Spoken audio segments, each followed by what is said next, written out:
नागपुरी साहित्य को विश्व स्तर पर हम देखेंगे तो जो जगह संत कबीर को या रैदास को है वही स्थान घासीराम को मिला। इसलिए कि घासीराम की सबसे बड़ी विशेषता मुझे ये लगती है कि वो दरबारी कवि के साथ साथ जन कवि थे।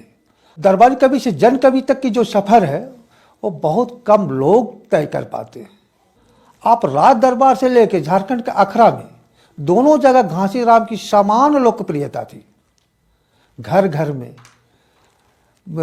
खेती के समय, नाच गाने के समय, पर्व के समय बगैर घासीराम के गीत का तो नागपुरी में कोई स्थान ही नहीं है।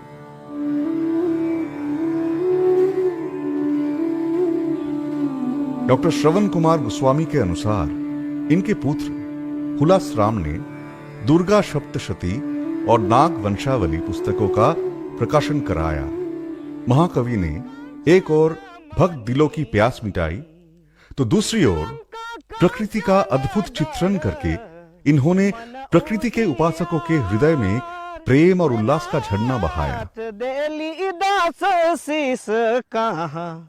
कोटि विस्तार ले हो खबरी हमार ले हो खबरी हमार। इन्होंने कचनार, धवई, कुसुम की सुंदरता का चित्रण किया ही प्रकृति के हर रूप का चित्र खींचकर रख दिया।